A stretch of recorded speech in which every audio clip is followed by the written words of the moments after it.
Hello and welcome to nobody's favorite video game podcast themed cooking and travel podcast, Dad and Sons, the Bunny Hop Podcast, soon to be its standalone podcast without the Bunny Hop Podcast subtitled moniker podcast. I'm your hostess with the mostest, George Weedman. Akamashite omedetou gozaimasu from Japan. Happy New Year. I'm Liam. I'm just Matt, chilling in Cali. You're just Matt? I'm just Matt. Hey, just Matt. I'm Dad. So we're back from our weekly holiday hiatus. I'm actually at MagFest. I kept traveling. I never stopped because I guess I'm just like some cool drifter, wandering soul who never settles to settle down. Some sleepless nomad moving from one couch to the next. Sleepless is the truth. I finally had a bed last night for about 6 hours. After sleeping on a couch the night before and an air bed for 2 nights before. Did I just say air bed? Yeah. I'm going to stick with that. I'm going to keep calling it an air bed because it wasn't good. Yeah, you were complaining about it, so. I think I had a better experience than Matt, though, with his Walmart air bed that didn't deflate or inflate throughout the night. 2019, year of the air bed. I still haven't returned that. I really do. How much? So when I was at Walmart shopping for airbads, I saw like 3 different tiers. There was a $26 one that looked flat and flaccid and kind of like not very enthusiastic to be there. There was a $66 one that was the one I ended up buying. It's like 2 floors up. Well, not 2 floors, but two airbads worth of height upwards, and it was bad, but not great. And then there was a $136 one that was like some king-sized, luxurious cup holder party mattress. Yeah. I wonder who buys those. So what kind of parties they're throwing. Could we quantify this into a scientific theory where there is a dollar threshold for when an air bed becomes an air bed?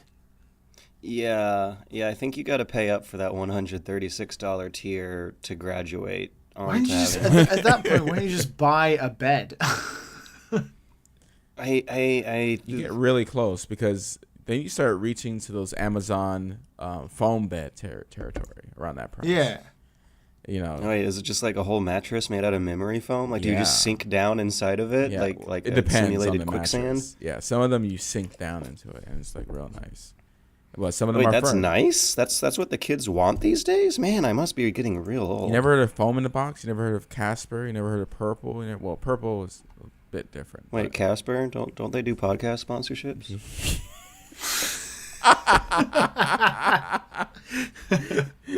Wow, you're gonna lay on it and you're gonna be like, oh yes, this is well worth my selling out. Oh. What have we put in our mattresses today, boys?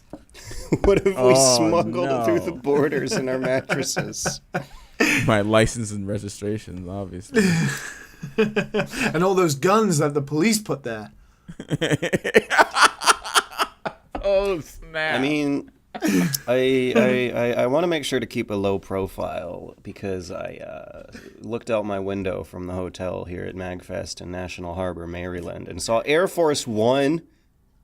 Whoa, really? Yeah, if you go to myairforce1.com, you'll see the little tourist trap replica they have set outside the Gaylord Hotel at MagFest. It's a full-sized replica of Air Force One that they give kids tours through that's just sitting in the parking lot. some perfectly normal, terrorist-looking fellas maybe on holiday just want to find out the intricate details of the blueprints and floor layouts of the weakest breach points. Yeah, where's the material a little weaker? Which, in true Rainbow Six Siege fan tradition, which surfaces are penetrable and which aren't. Talking about beds. Oh, that's right. This is the most enjoyable 2019 introductory topic we possibly could have gone with. But having slept on hard futons for a long time now, I had the opportunity to sleep in a bed for the first time in a while. And like Matt going back to the sort of sinking into the mattress feeling that the kids want these days. It's the latest I trend. woke up with the worst backache in the world after sleeping in a bed. It's because your body's not Futons used to it. Have destroyed me. You get used to inferior quality sleeping surfaces. Yeah, it's like I'm allergic to comfort. Yeah, it takes a day. I can remember my time in Japan. Everyone seemed to be allergic to comfort.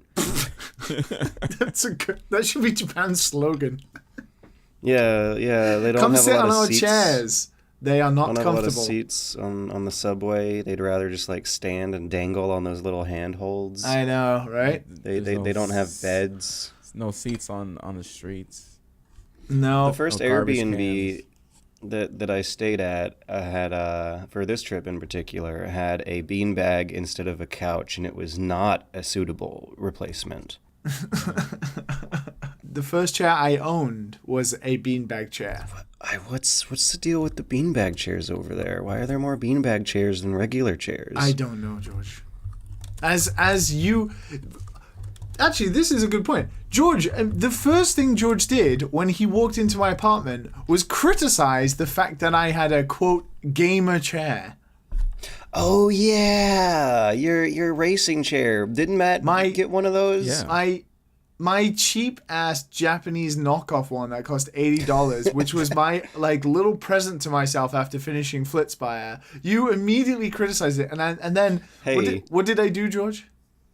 I don't know if I criticized it. I think the exact quotes I said were, "Whoa, cool, awesome." No. gamer It was more chair." like, "Oh, you gaming chair. Of course, Liam, you have a gaming chair. Oh, "Wow, yeah." Matt had a gamer chair, and I was so jealous." And then I pulled out the old chair I used to sit on, which I Bar stool? subsequently made George sit on for the whole time he was here. Was just basically 4 metal prongs Oh. with a, I don't know, like a cardboard bucket for him to sit in. like delicately balanced between the four of them. I spent 2 years podcasting on that shitty ass chair. Well, when I moved over here, I sold that chair. Sold everything in the chair. And now I'm in this nice Walmart $30 chair. And it's doing all right, you know. Nice. So it doesn't have the support and the lumbar pillows and Stepping up, Matt, I see. Stepping up. no, I'm good. It's good enough. It's good enough. I'm pretty sure Yeah. I'll have back pain eventually. But For the rest of your life. That'll be a trade-off because you are going to live 10 years longer than the rest of us because you got a better diet. better die. Oh. But listen here, I've had. Well, I guess I still do have a better diet, don't I? I had some fish. Oh. You graduate. I'm proud of you, son. My elimination diet is over. I knew one day you'd accomplish great things. And graduate from vegan. Oh, all the hate in the room. Oh my god, I don't feel loved anymore. I have to rethink this in 2019. I am with you. I ate a lot of fish recently I bet you did. because in Japan, obviously it's New Year, and New Year is like the most popular time in Japan, and all they do is eat boxes and boxes of fish. Boxes? Yeah, isn't Wait, that what? when you give gifts to the kids during Christmas? You're supposed to give gifts to your couple person, your significant other. Mm-hmm. And during New Year's, I think was like the magical time where the kids get free stuff. Well, they don't get gifts; they get money. Yeah. Starting them off early. Yeah, or shoguts. You give the kids money. But traditionally what they do is on New Year's Day they have osechi, which is like a specially prepared box, like a big bento box that has like lots and lots of small dishes in it that everyone just picks out. But it's kind of pretty much just all variations of fish. Which for someone like me who doesn't eat fish very often, considering I would live in Japan as well, which is weird, it's kind of scary. Some of that fish like staring back at me with its dead, Oh, they burned don't out chop eyes. the head off? No, like some of them are like we had. I can't remember what it's called. It's like called goma mame or goma me, It was like I remember lots that Zelda of boss. like kind of lots and lots of tiny cooked fish from head to tail, completely fucking all bones in, whatever. And they're covered in like some sort of sticky soy sauce, and then they're covered in sesame seeds on top. Obviously, goma being sesame in Japanese, and it was all right.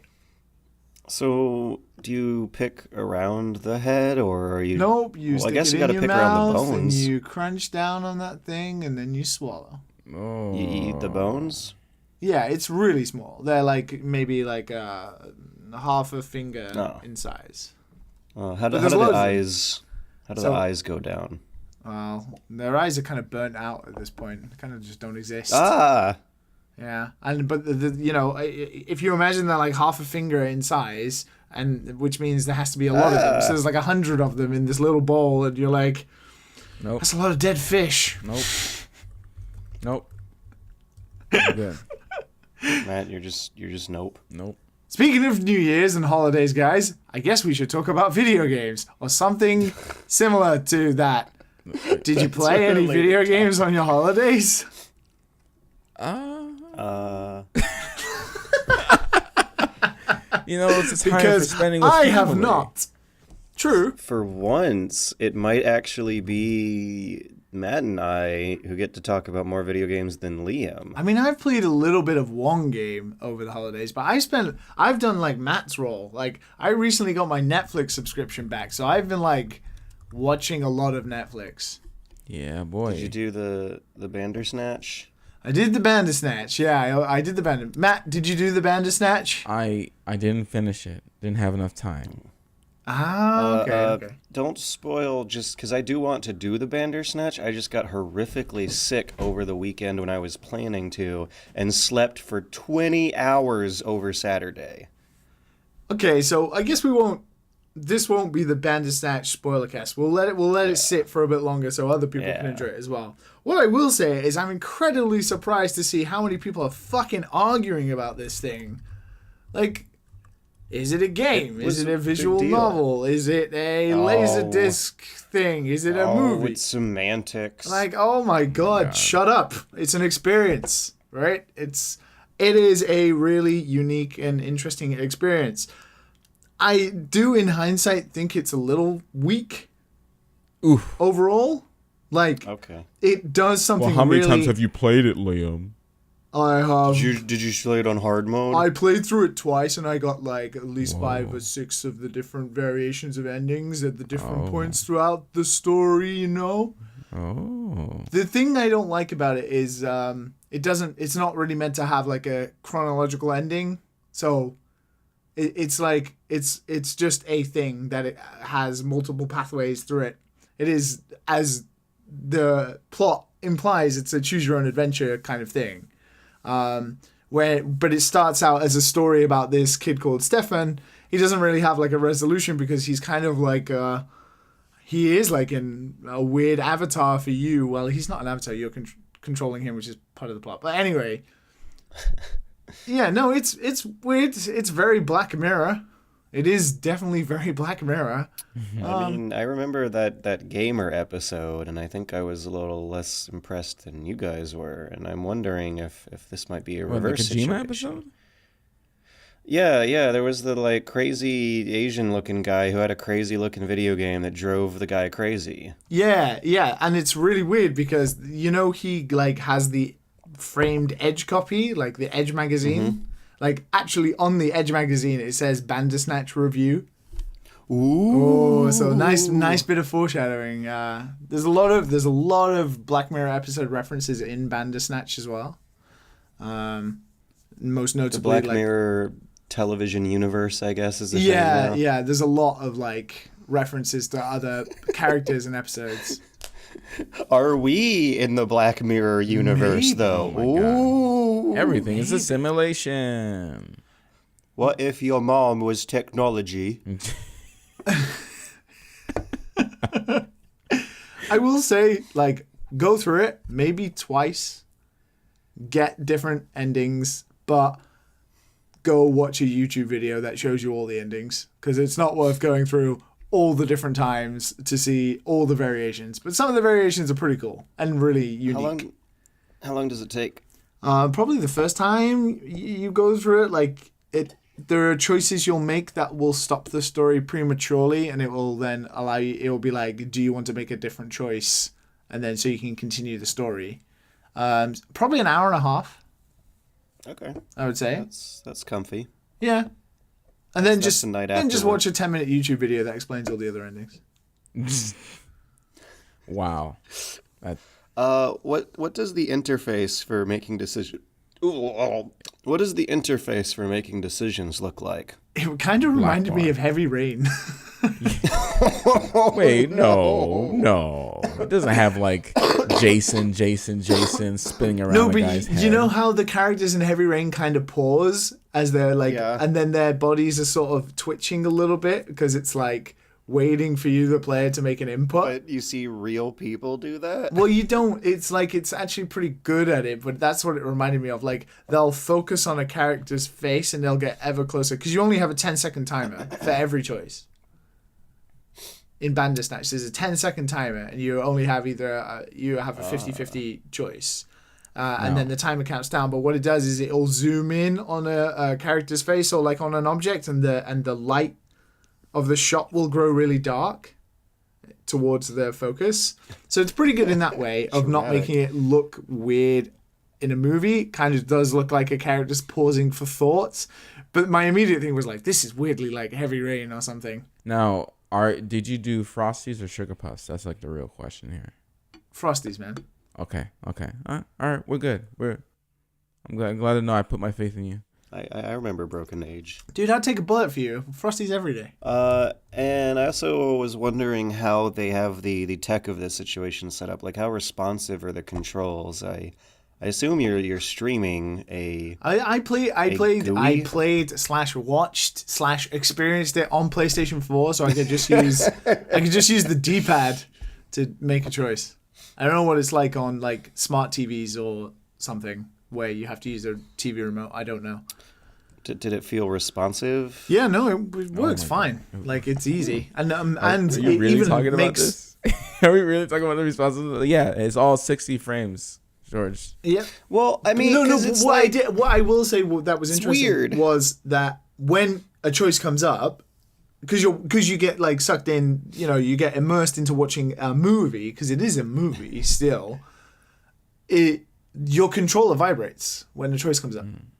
Whoa, they put vibration in there? They did. They put DualShock vibration in there. If you watch on PlayStation 4, when a choice appears, the controller will vibrate. The way Netflix is meant to be played. I got surprised because I was watching it and it would go on for like 20 minutes without asking me to make a choice and it'll vibrate. And I'm like, oh, what the fuck was that? I can't believe that Minecraft story mode precipitated this. Yeah, see, okay, it's not that weird to ask because I'm wondering how they did the programming behind the scenes. Like the GUI that you see, is that something that's streamed as part of the video file that's sent over the internet, or is it like encoded into some client side process running to keep things smooth and responsive?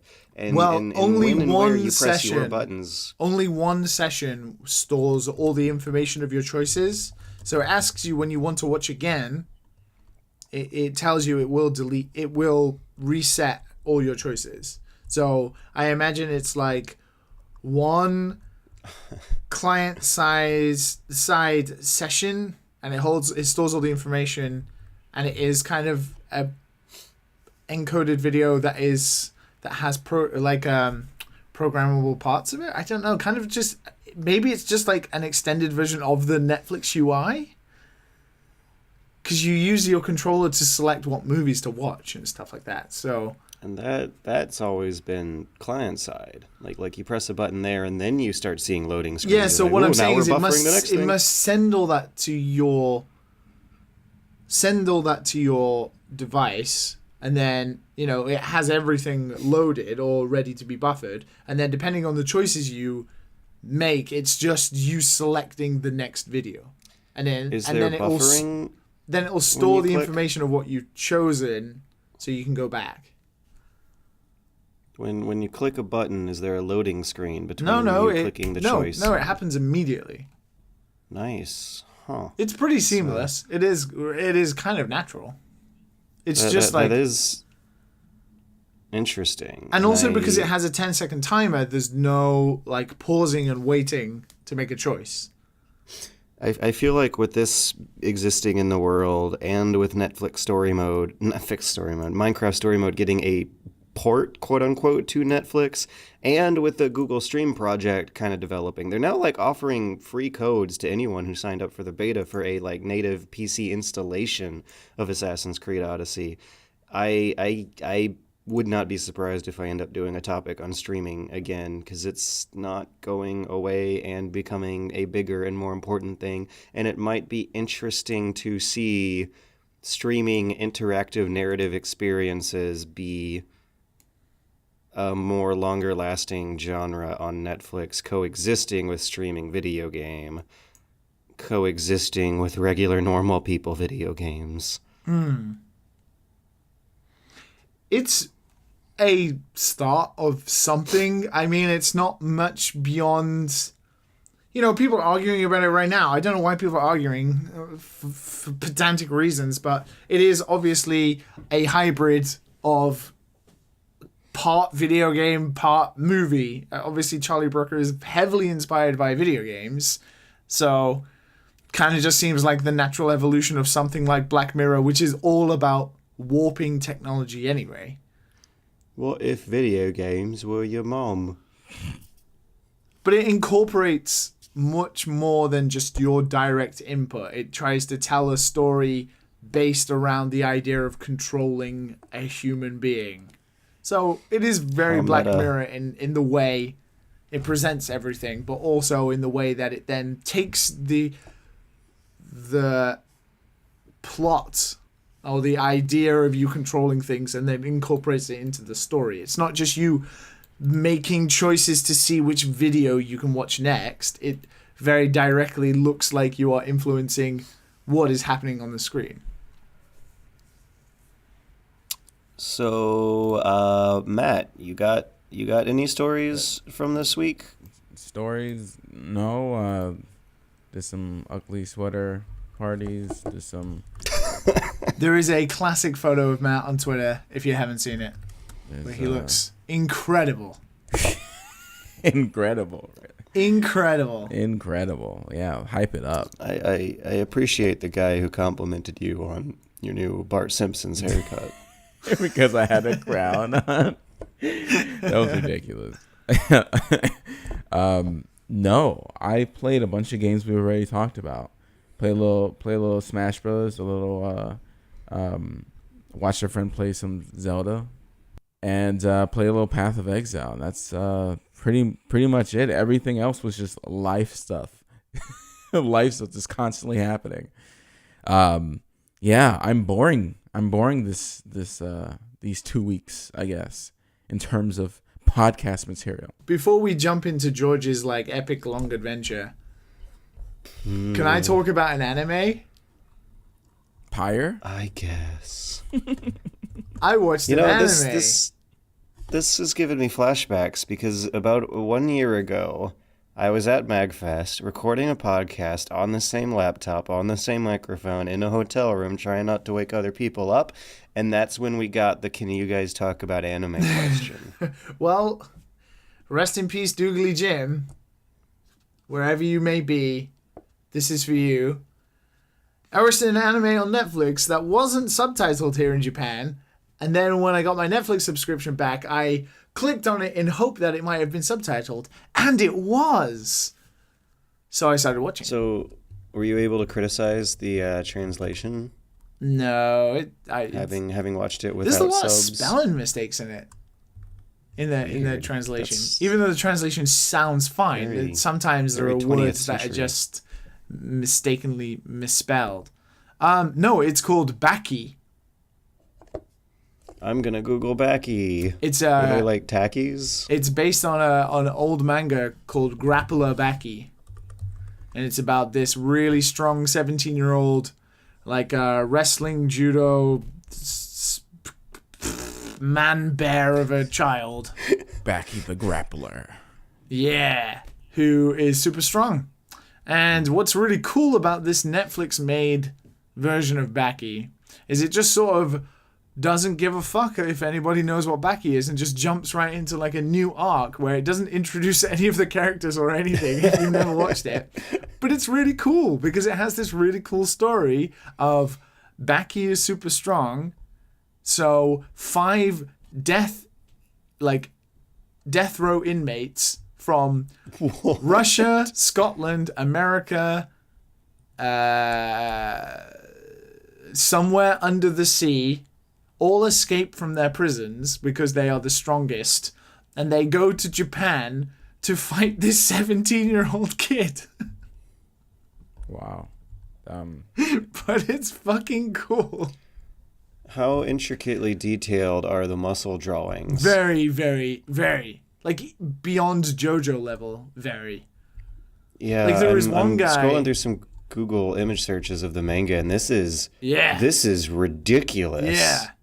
Like, there is one guy, I think it's Baki's dad, and he basically, like, his back looks like a demon's face. Like, the mangaka has shaped the muscles on his back to look like a demon's face. It's pretty cool. Oh my God, everyone is just, like, ballooned up. Like it looks like you stuck a bike pump in everyone's chest and never stopped pumping. Yeah. It's pretty crazy, and the Netflix series is obviously it's brand new, so the animation is like, I mean, the animation is pretty great for the most part, but it has like these 3D parts where they try to like cut out. They have these really extensive fight scenes, but to cut out on, costs and stuff, they use like 3D models, and it's so weird. Like, you have these wonderful 2D things, and then all of a sudden you have this 3D knockoff CGI versions of the characters doing, like, weird flips and shit. And you're like, ugh, that looks weird. Oh. But, wait a minute. It says, spoiler alert, you only see him fight 3 times out of the 24 episodes. That's true. That was my other point. For a 24 episodes? For a show named Baki the Grappler, you don't see very much of Baki the Grappler. Oh, my God. You see a lot of these death row inmates fighting other random characters you don't know anything about. Which is fine, because ultimately, it's pretty cool. I am seeing that on Wiki this is a manga that apparently started in 1991 and has continued indefinitely. Yes, it's been around for a long time. I think, if I remember correctly, our anime friend Eyepatch Wolf did a video about it, I think. And it's been going for a long time. But it's pretty good. Like, if you watch anime on Netflix, like, you dip in and out, Baki's a pretty good one to dip in and out of, because it keeps up the pace of fights. Some of the fights are really cool to watch. These, like, death row inmates are real monsters. Like, really good anime monsters. And they do some pretty, like, crazy things. Like, one guy gets a grenade shoved in his mouth, and it blows up, and he like, looks like he's dead. But then he just, like, gets up like the Undertaker. Is and they're just fine? like, and then he just, like, fucking knees someone right in the face and breaks all their teeth. It's pretty good. There's one guy who uses, flossing. Well, no, he uses, like, special tensile strength stainless steel wire hidden in, like, a floss case, and he, like, cuts people's ears off with it and their heads. Why? Because he is a crazy death row inmate. I don't know. He kills people for fun. Does Baki save the day, or is he a morally ambiguous, dark Baki doesn't antagonist save the day. hero? No, some other character who I don't even know the name of beats him. There's very little of Baki. Like, where I've got to right now, which is 14 episodes in, Baki is now, like, getting more of a spotlight on him. And that's because his girlfriend was stolen. And it's like, well, of course, Japanese high school. Huh. His girlfriend was stolen. You can steal someone's like girlfriend. A pizza. You're talking about, like, not physically stolen. Physically stolen, or I guess, mentally stolen. No. What does that mean? Kidnapped. Stolen's probably the wrong word. He was like watching her, and then this Some guy Russian with bigger guy. muscles came and said, "Hey, girl, just drop the loser and get with a winner." Look at these delicately drawn balloon muscles all over my mostly naked body. I mean, Baki does have a lot of muscles. I mean, everybody in the show has a lot of muscles. In the Google image searches for the manga, everyone doesn't have a lot of clothes. Yeah, well, it's grappling. It is wrestling. Well, it was. Now it's just like people fighting in the street, killing each other. Wow, is this It's what good, happens though. in Japan? Like, I mean, if it I didn't does, I've see not any come of across this. it yet, which is sad because I feel like that would be interesting to watch. And the Japan depicted in Yakuza is also a very violent society where people fight each other over nothing. yeah. And I've definitely seen more fights in the UK than I ever did in Japan. a lot of weird, horny guys trying to talk to girls, and you have to like Oh, stop yeah. them. It's I mean, really, that's- really weird. Yeah, I talked Number. about the salaryman who came into the restaurant and just started about talking about wanking, right? Yeah. Yeah. Did you? I don't remember that. Yeah. Started talking about the Me and, eggs. Me and Patrick were eating yakisoba in a yakisoba restaurant. There was a really quiet, cramped one with only 7 seats, not for tourists. And 3 salarymen came in and just ordered some noodles and some beers and started. Patrick told me they were talking about wanking. And I knew one word in their conversation, and that word was opie, so I believed him. Oh my god. Oh my. Oh my. It means Japanese boobs. It means Japanese boobs, specifically Japanese boobs. No, it just means boobs. Oh my god. Oh my That god. was They must have been really loud and rowdy. I can definitely imagine they were. I guess when it's late at night and you have some beers in you and Oh, you're the drawing locker room some, talk. Yeah, are we really gonna talk about the locker room talk right now? I think it's letting out some pent up aggression. You know, no one fights each other over nothing in Japan. So there's got to be some fictional fantasies about it. Oh my god, Japan is getting painted really wrongly right now. It's okay. I mean, he's not wrong. And Japan is just getting painted right now. So all the Americans that go over like, man, Japan is great. Little do they know is that everyone is just talking about jacking off.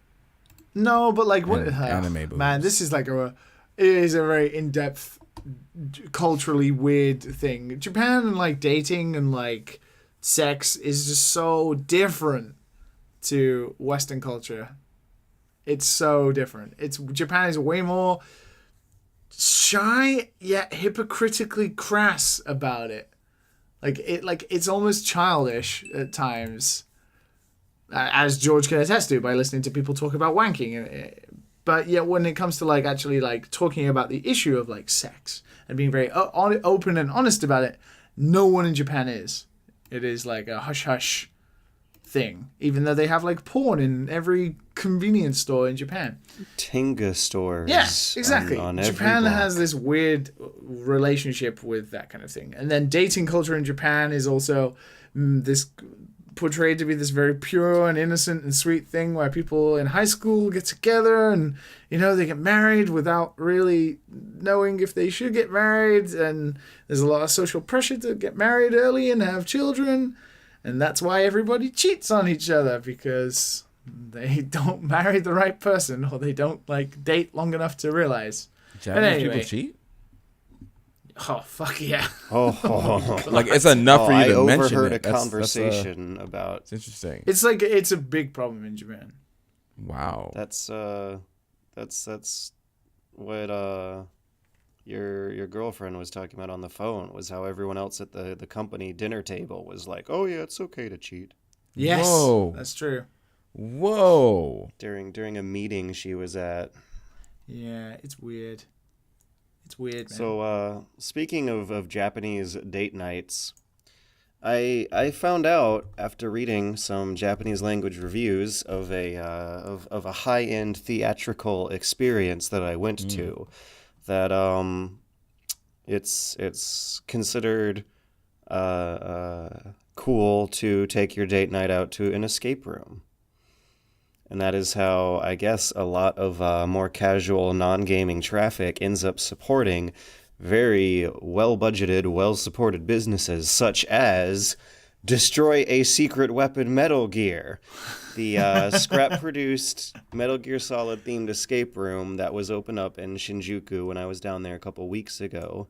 Now that we are 3 days into the new year, it has been closed down for 3 days, but man, that was pretty darn cool. And I loved it, and it made the trip worthwhile, and I was hyped as hell. So you liked it? Yeah.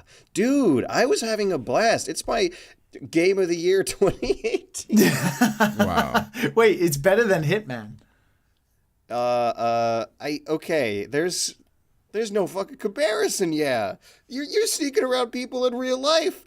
There's human beings to account for. No way. You gotta use your senses. You gotta use your body. You gotta like squat down and make sure your back's gonna be okay. And I just decided to get down on all fours and crawl around guards like a baby. Wait, there were real people? Yeah.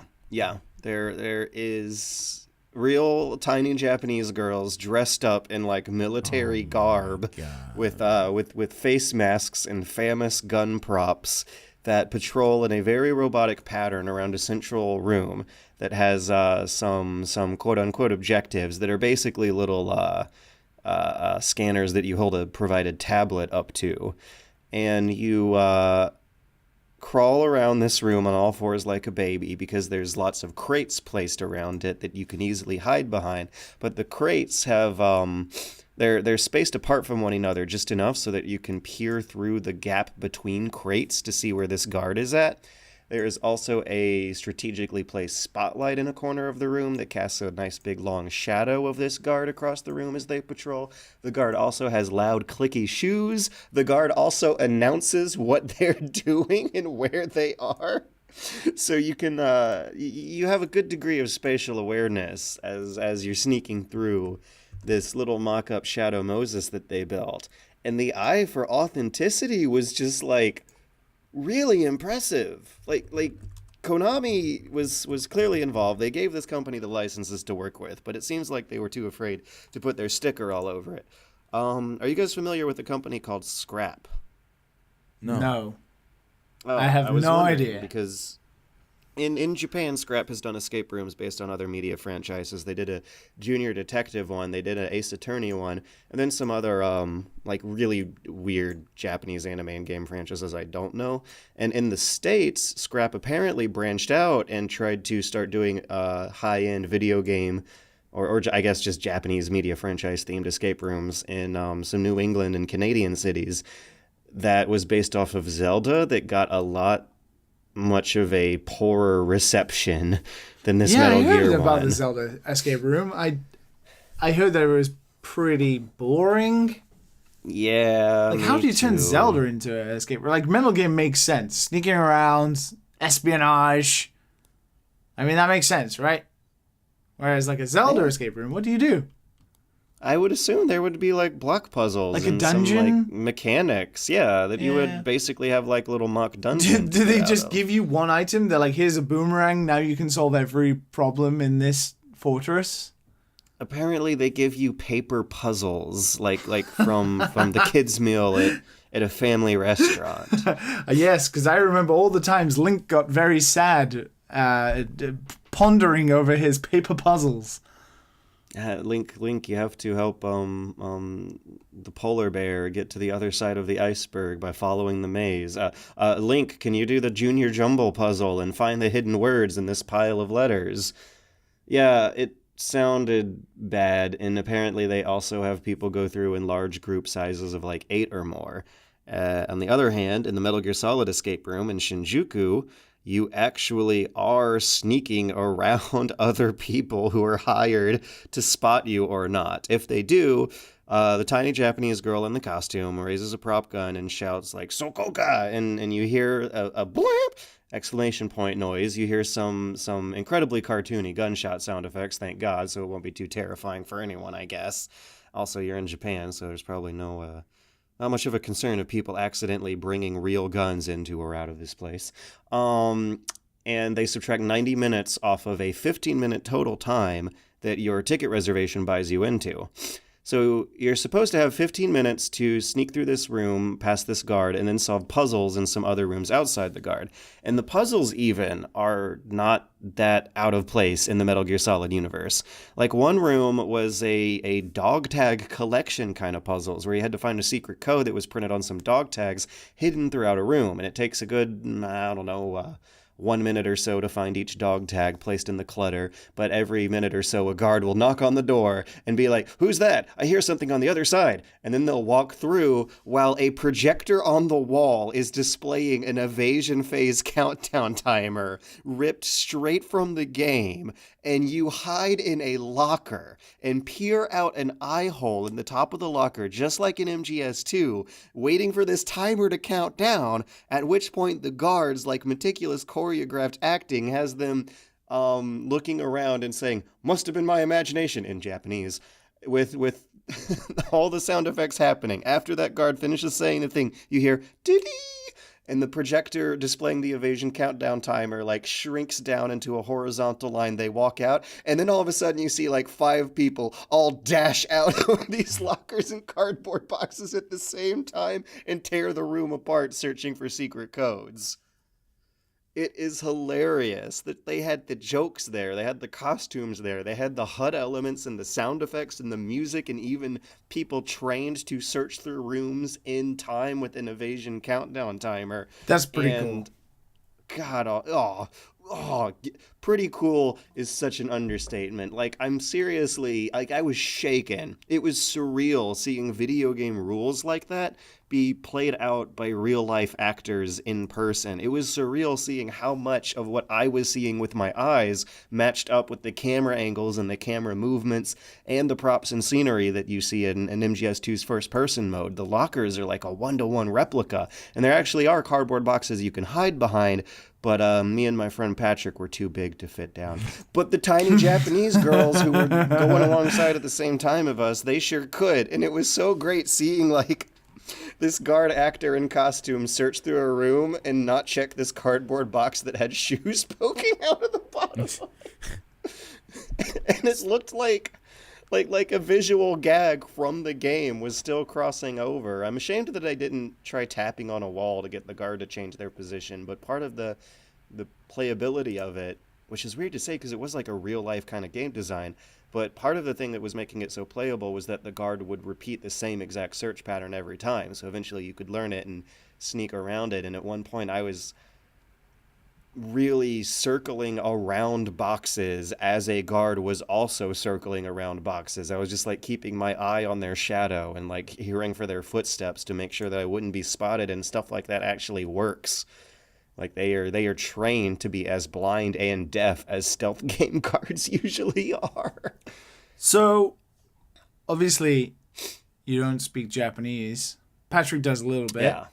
Yeah. How difficult was it? Like, not knowing Japanese? Not very. It was doable. It was playable, although we did get hung up on 2 of the puzzles because the translation was not great. The translation was acceptable, not good, not great. And if they do bring it back for another year, or of course if they attempt to try to do it overseas, I expect that to improve. But for what it was worth, I was still really, really impressed. Like, there are codec conversations you get on this tablet that give you flavor text and mission objectives, and for the most part, we were able to figure out what they were talking about. And there was some deliberate obfuscation involved because they also want there to be an element of challenge and mystery to it. But the dog tag puzzle we got hung up on because we thought that the letters that they were using as hints were corresponding to where letters appear on phone keypads. as you know, like when you dial 1-900 mix a lot, it's you're matching up letters on the phone pad with the numbers. Anyways, which actually brings up another point of like how good it feels to mash codes into a keypad while a guard is on the way and hoping that you can make it through this door fast enough. Like, there was a weird sense of game feel to it even. Like, there was something real satisfying about finding a safe spot in this patrol room the guard was going through to, like, go through your codec messages and review them for any hints you might have missed earlier. So, did you beat Big Boss? Did you destroy Metal Gear? We came close. There's a 45-minute time limit, and we used up all our continues, but judging by, like, how intense the story was getting, which is another thing, there actually was a revelation plot twist of a character betraying you who's not who they seem to be. Oh, it was so fucking cool. But yeah, we came close, but didn't quite make it out in 45 minutes with our 10-minute extensions added on to the original 15 minutes you buy into. It was expensive, too, because of those continues. It was about 1,600 yen every 10 minutes. Ooh, Jesus Christ. Mm-hmm. You did 45 minutes. The cost up. Yeah. Oh. Yeah, you're supposed to split the cost up, but because I'm a good friend, I put it all on the Super Bunny Hop Company budget. That's over $120-ish. Well, the exchange rate is shit right now because of the stock market, so thankfully we got out of there spending about $90. Oh, Jesus, that's expensive. Yeah. Wait, Matt, how much did the escape rooms? That's normal. Oh yeah. Yeah, I was about to ask, like, how does this sound compared to what you have done? $16 every 10 minutes America? sounds like a lot. Well, the thing is, you're paying 45. Though. That's for two people. $90 for two people. That's normal. Yeah, $45 for like 45 minutes. Yeah. Because they got to pay the actors and stuff like that. That's actually pretty cheap for what that is. Because that's normal for like comparable lesser escape rooms. To a date night as well. Yeah, exactly. Which the Japanese reviews were talking about. Like a lot of the English language reviews I was reading, and mine will sound a lot like one of those, is just like so highly impressed that this is even a thing that exists. Whereas the Japanese reviews were like scrutinizing it for how immersive and accessible it was, and how well your date night who doesn't know video games very well might be able to still understand the rules and enjoy it. And for Japanese home life, where you're not like expected to bring a group of friends at home where everyone's trying to sleep past thin walls in strictly quiet, cramped houses, it seems like this is what you're supposed to do a couple times a year is like a special expensive night out. What's going to be the next big video game escape room? Yo, I'm hoping for... I swear to God, I if you can't say imagine Hitman. Seeing this. How did you know? Because you're as predictable as pudding. How cool would it be to like slop on some different flavors of coverall uniforms? It would only be cool if you get to kill people. You're not gonna be able to kill No, like people. like One of Nerf the rules, weapons kill people. yeah. Not literal. One of the kill rules. I was about to say that sounds like hope they got a good insurance policy. You can't do a Hitman escape room without the Hitman part. One of the specified rules at the Metal Gear Solid escape room was no close quarters combat, please. I mean, it's fine in Metal Gear. You can do like complete run-throughs where you just hide and stuff like that. Whereas in Hitman, the aim is to kill people. So there's kind of just one person. One person per level. He kills a lot of people during his time. Big Boss doesn't have to kill anybody.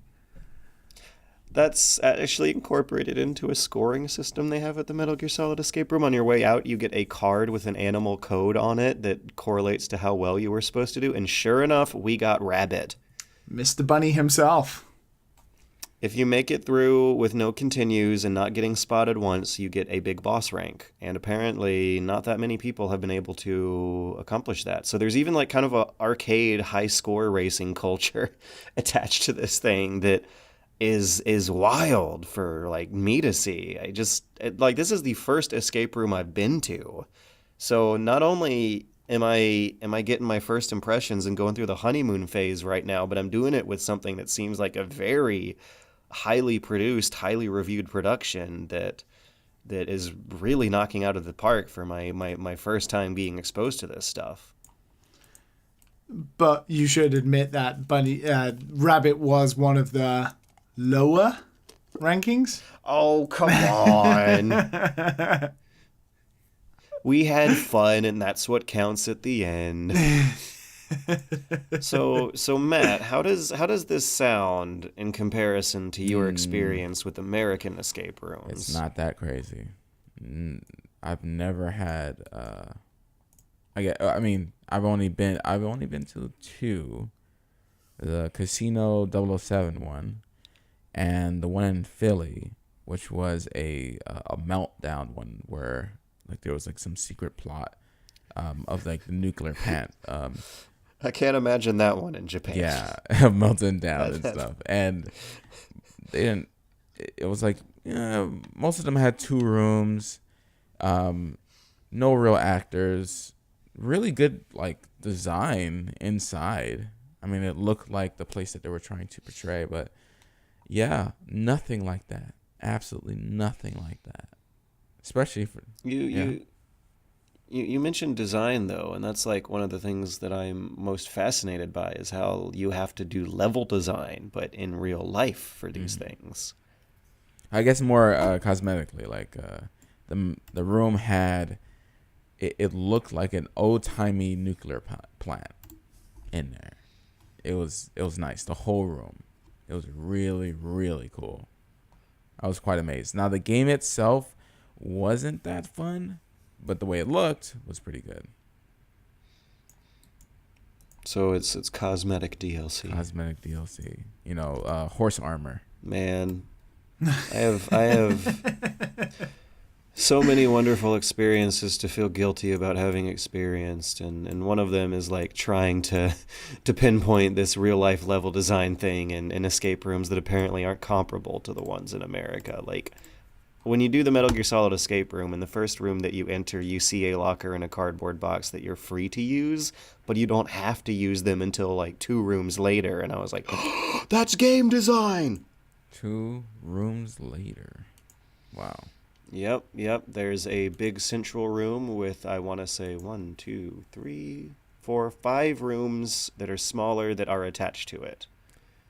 And one of them has freaking laser traps and vent shafts you crawl through. One of them has a guard that patrols through. The other one has lockers and cardboard boxes that you hide through as a guard peeks into it. And another one has like computers with hacking minigames attached. It was so fancy.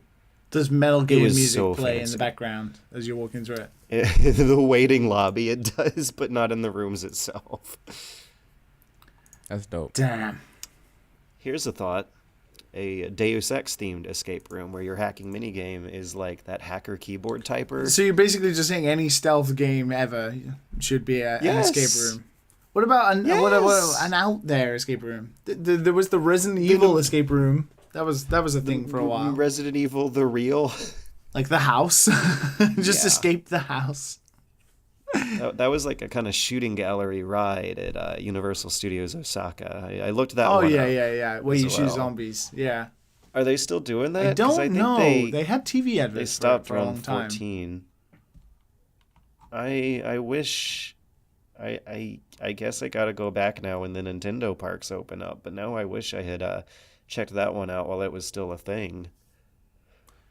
Now it's like the Final Fantasy or the Monster Hunter one. They changed that area to a different video game thing all the time. I just hope that there's a franchise that I care about that pops up again, because this was an amazing experience, and should it pop up again? I mean, it feels weird for me to say. The end conclusion of my review video that I'm doing is basically, yes, if you're a big Metal Gear fan, this is an excuse to save up money for years to Japan. And go to Japan. It would be such a great way to end an itinerary of other tourist trap stuff, which is what I did this time. Wait, it's not going away?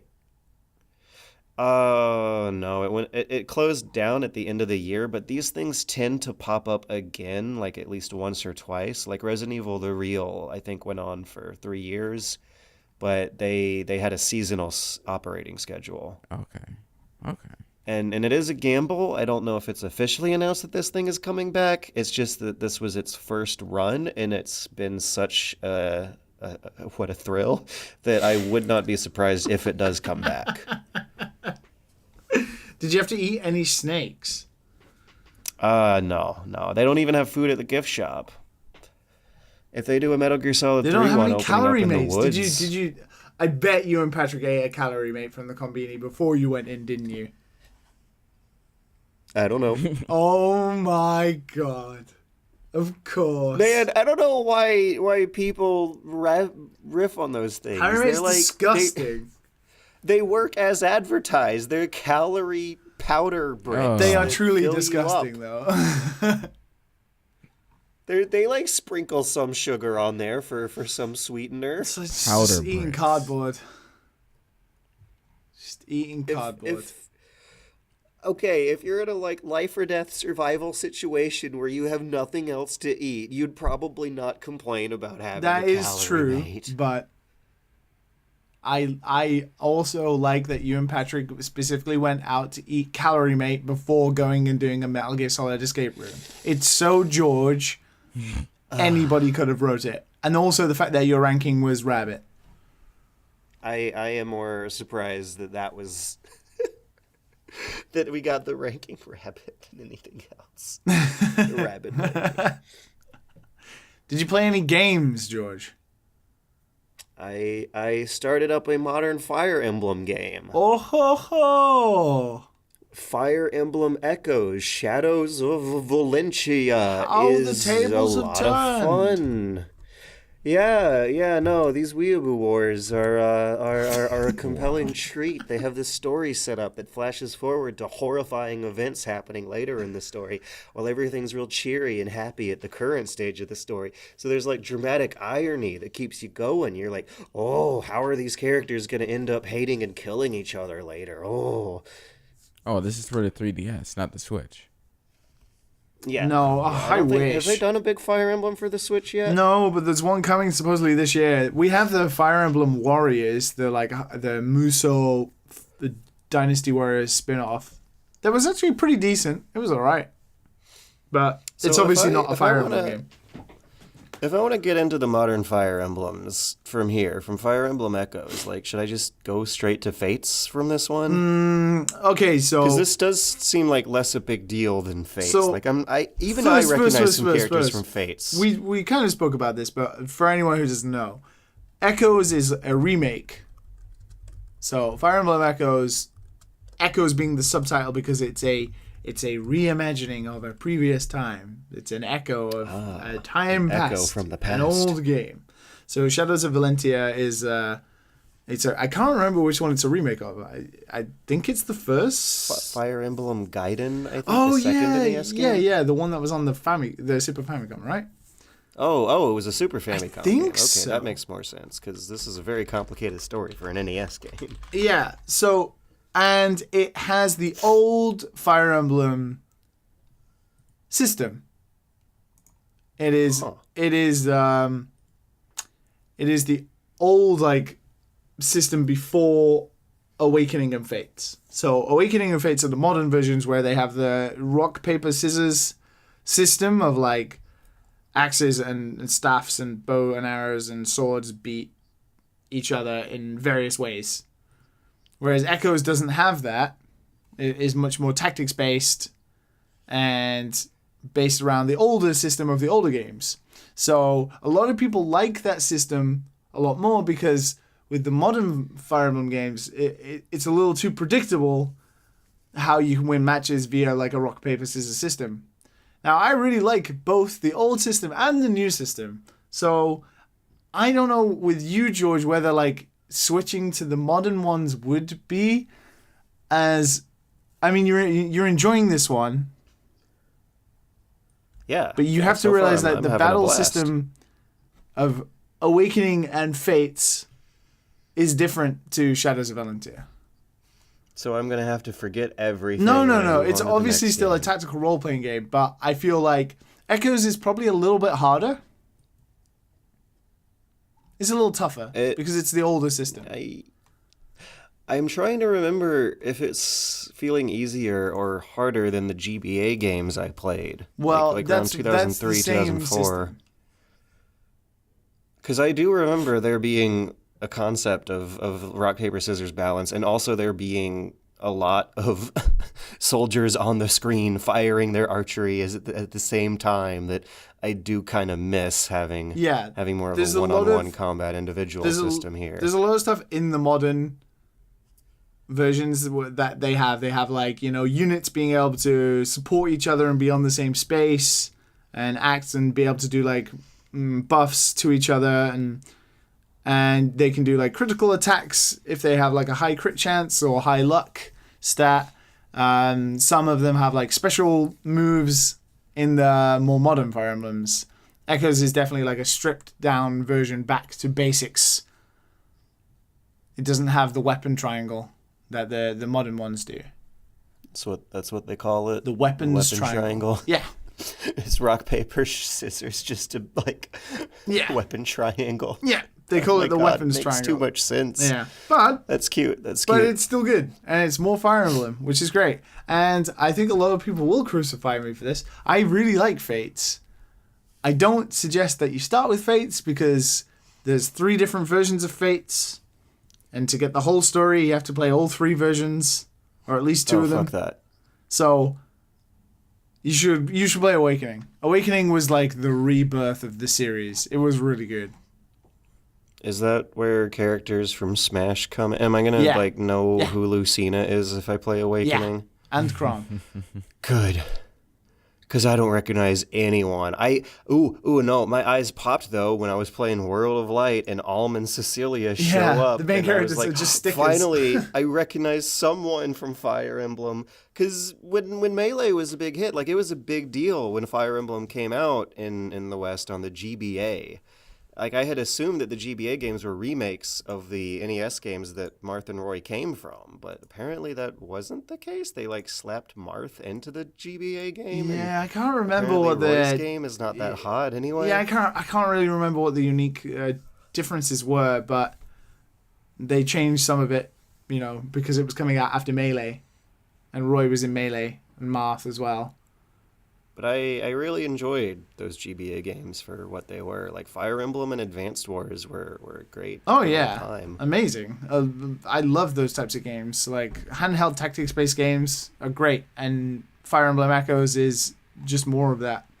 If you're gonna finish Fire Emblem Echoes, go on and move on to Awakening and see how you like Awakening. I don't see why not. Like it feels really good to have a kind of Into the Breach sort of experience on the go. Yeah. Like I guess this might be a big difference of what I'm trying to picture what a more rock paper scissors approach to combat would look like. Is that in FE Echoes you have a pretty solid preview of what your turn is going to look like, which makes it easy to think 2 turns ahead of time, which makes you feel really smart. What's great about Fire Emblem is just it's a game that allows you to get, especially in the modern ones, it allows you to get really personal with the characters, like your units, and you.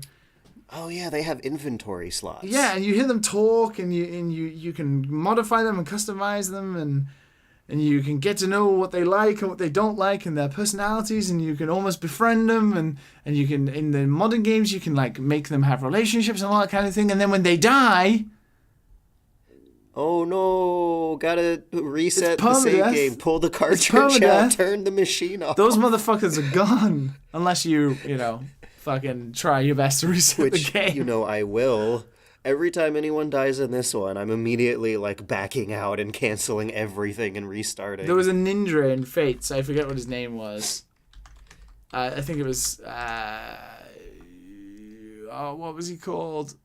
Shinzo? I forget. Samurai Cop? Samurai Cop, yeah. I think his name was Shinzo. Maybe. I don't remember. He had a bandana across his face, but he was fucking cool. And he was Saizo. Saizo was his name. Saizo. He was a cool guy. And he's Sounds the like only I'd guy like I to saved. Size up. Size though. You better size down. So, speaking of sizing down, I think it might be a good time for a little bit of a bathroom break before we move on to the really stupid news that's been going on since the half a month ago when we last recorded one of these things. We're gonna have to dive into the Metal Gear Solid Escape Room to find Matt, for which we have most definitely lost talking about Fire Emblem. Yeah, Fire Emblem's great. It's amazing. Do you have trouble getting a good night's sleep? Are you constantly tossing and turning, trying to find the perfect position of comfort? If your current pillow makes it difficult for you to relax and sleep easily, you can now rest assured. The Booty Pillow is the product you've been waiting for. It's the perfect asset to a good night's sleep. It's nature's perfect pillow, modeled after nature's perfect shape. My girl is always on the road for business, so I don't get to cuddle with her the way I like to. Thanks to Booty Pillow, I feel like she's still here. My back was always hurting me, and I couldn't do anything because my boyfriend would want to lay on me. Thanks to the Booty Pillow, my back doesn't hurt anymore, and I can go as I please. The Booty Pillow is made to provide maximum comfort wherever you use it. Use it at the office to ease back pain. Use it in your bed to sleep. Use it on the couch while watching a movie. You can use it anywhere. Normal pillows of this size and quality can go for $90, $100, or even higher. Order now and get the Booty Pillow for the low price of just $29.99. Booty Pillows, putting a smile on your cheeks.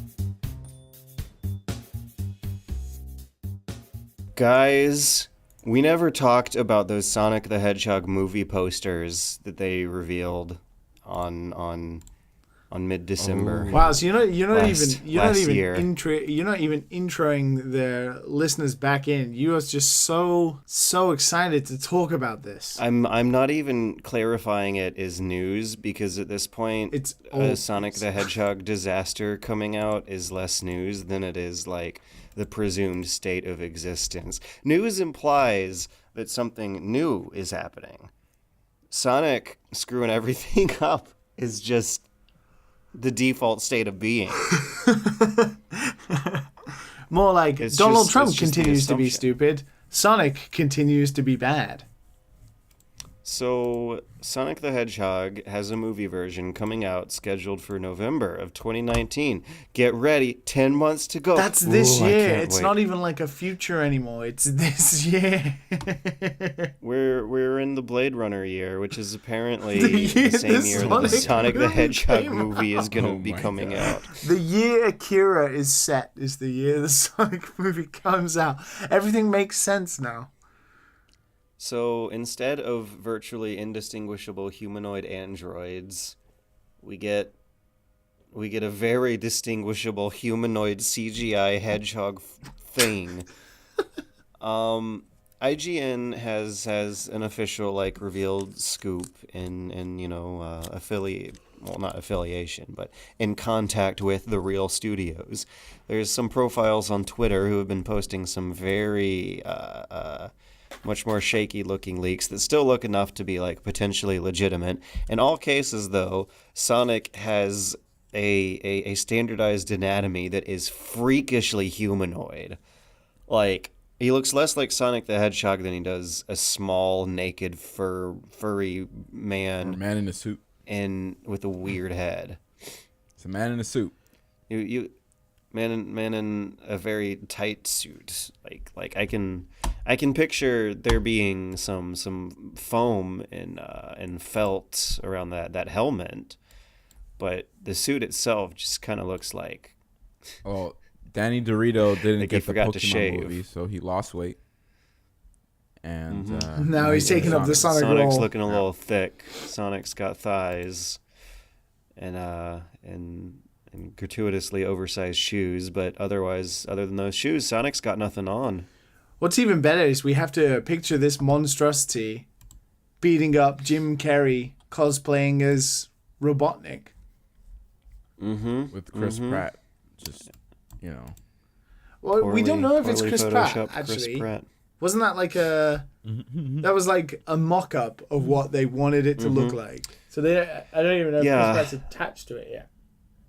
These leaks that we're seeing versus the real thing are supposedly based off of test footage, but considering the reception, I wonder if things are going to get delayed behind the scenes, and maybe we'll be waiting a little longer than November of 2019 to see this, because I'll be disappointed by that. Maybe I they were can't like, wait. hey, remember when the Deadpool test footage got leaked and everyone was like, wow, you guys should totally make that movie. We should do that for Sonic.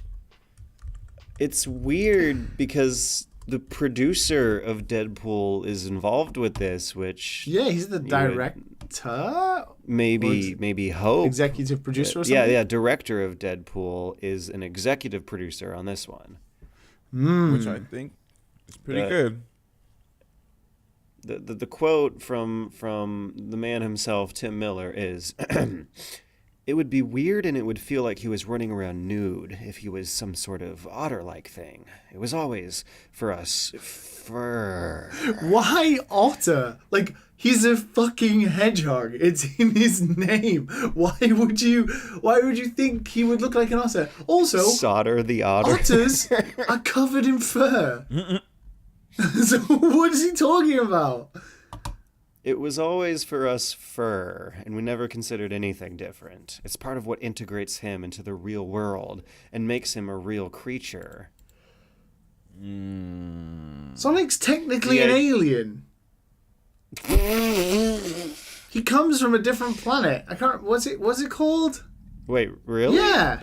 Oh my god, you're getting deep into the lore here. What is Sonic Home Planet? I forget what it's called. It's like Mobius. Yeah, Mobius. I thought Mobius was the name of the city that Dr. Robotnik builds. It's a planet. I don't know. Matt, you know Sonic's more Sonic planet is a lore fictional than I think version of the anyone planet I know. Earth. No, absolutely not. How do I know Sonic lore? Because you were able to sing. I remember you singing the theme song when we were playing as children. You're like a Kingdom Hearts fan, Matt. Like, Good don't look out those for two Sonic. fandoms Gotta go like? fast. Sonic, go fast. Sonic, fast, Sonic X. God, I love that theme song. It's so good. It's so good. It's your favorite. Matt, you like Kingdom Hearts. Don't like those two fandoms like No, legitimately they just don't. cross No, they over? don't. Sonic fans Like, are it's the dumb. same set of fans, isn't it? No, it's definitely not. Absolutely not. You can have fun with Kingdom Hearts, okay? You can have some fun with Kingdom Hearts. Sonic, those games are pretty trash. Oh my god. Wow. Oh, we just lost like a whole 0.2% of our listeners. 0.2%. There they go, out the window. Oh my I mean, God. George is at MagFest. He probably angered like a half the hotel he's staying in. Sonic is great. Oh man, Sonic Adventure Don't 1 and overhear 2 is this. like the best games. Let me say, Sonic 1 was There's trash. been interest. Sonic 2 was fun. Sonic 1 had a good level. Yeah, Sonic the first CD is one. the best one. Sonic 2 had 3 good my levels. No, you got to have Pumpkin Hill. You got to be searching for those stupid emeralds. It sucks. Those emeralds suck. So you guys have seen the San Francisco Golden Gate poster with Sonic legs. The one where it in looks front of like it, right? Sonic's just like cummed his way to the top of the bridge. And how like his leg, Is that the trail that like is coming out Yeah. from between his legs? Yeah. his right leg is Wow. separated from his body. Also, where is the camera? It's like coming out of his belly button or something. He's like one of those Instagram models.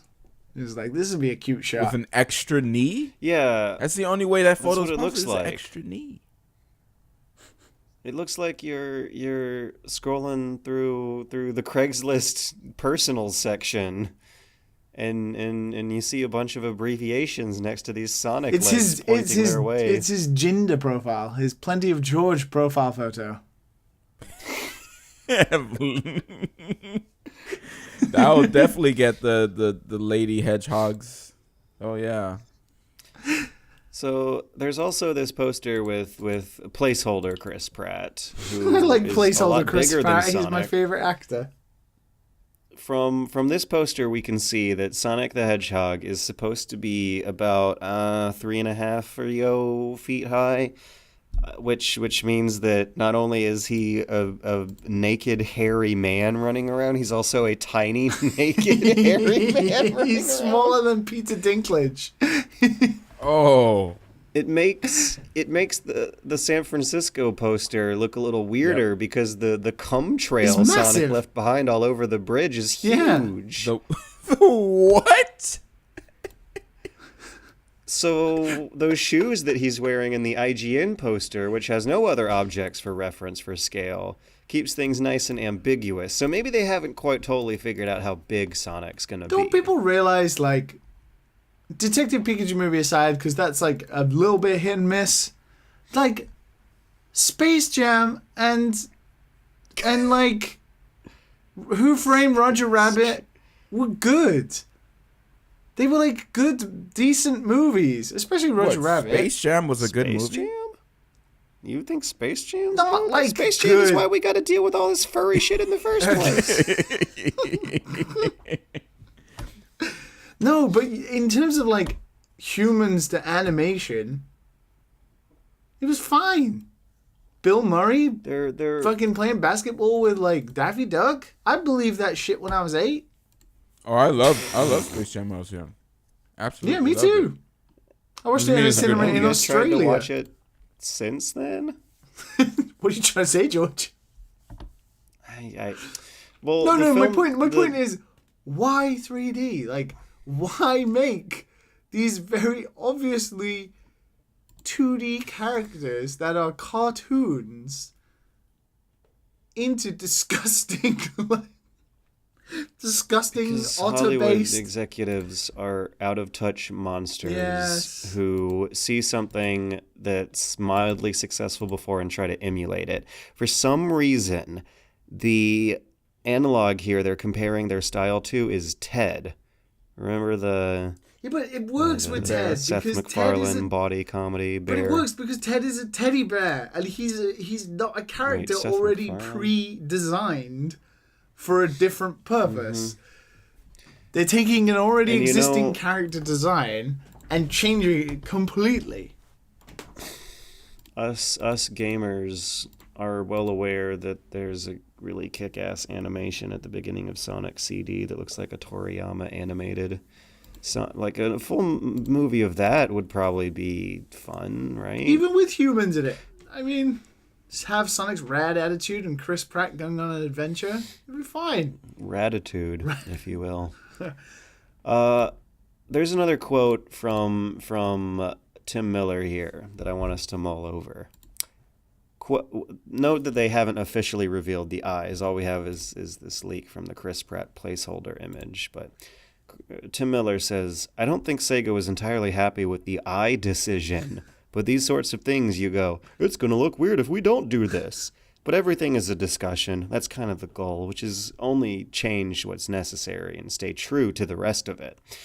So keep in mind that even the producers of this thing Think his are well that aware his that eyes look fucked up. his eyes are going to look really weird. Whenever they do officially reveal what this character actually looks like, the eyes He's just gonna have are going to human be a eyes. contentious He's just gonna have issue. human eyes, isn't he? Well, I think what he was getting at is that in a lot of the art from the game, Sonic has just one big eye with two pupils. And in this Chris Pratt poster, you can see there was an effort To made separate them. to separate them. Although it still kind of looks like his mouth is only on one side of his head. Like in True to the Games as well. So look forward to that coming November 2019 in a theater near you. A tiny, hairy, naked man with a fursuit helmet is going to be running around co-starring alongside Jim Carrey playing Dr. Robotnik. And I can't fucking wait. I'm getting popcorn. It's gonna be good. I'm getting It's kettle gonna be corn. so good. Jim Carrey. Oh my I'm god. gonna get blackout fucking drunk. And I'm gonna have the time of my life with this pile of garbage. Woo! Even Yuji Naka didn't like it. Really? Even the creator of Sonic was like, Oh, I gotta Google this. what is that? Sonic the Hedgehog game producer expresses concern over movie poster. Well, there you go. Yeah, holy shit, this is real. Okay, Naka-san said in a loose translation, reading this comment is a pretty unpopular feeling. Is it really good to see it? It's a lot of tough anime and game movies. Why is this going... Okay, the last sentence is perfectly translated. Why is this going to happen? Wow. Well, Godspeed. Godspeed, little What a Sonic. hilarious dystopia we ended up living in. This is the Akira Blade Runner world we live in. Instead of having psychic children destroy Tokyo and Just gonna have a shitty version of Sonic ruin it. Ruin the whole of instead Tokyo. of having indistinguishably human androids going on crime sprees in Neo LA, we have a shitty Sonic the Hedgehog movie and a shitty knockoff console made by Souja Boy. Oh my god. So did you guys see this story Yeah. unfold? Oh Because boy. in other disastrous news, in mid-December when we were out, Souja Boy started selling a marked up version of a Chinese emulator box that would have included Nintendo Switch, 3DS, Vita, Neo Geo, Game Boy Color, Game Boy, and Game Boy Advance games with over 3,000 built in that he would call the Souja Game and Souja Game Portable. They would both be $200, although for their brief life in the market, they were only on sale for $149.99 and $99 respectively.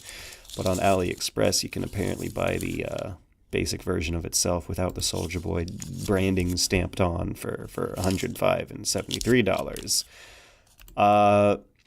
Apparently, Mr. Boy was very upset at the criticism and the taunting that ambitious young black man was attempting to make money with, and responded to such criticism in turn on Twitter, saying, Y'all just want to see a black man fail.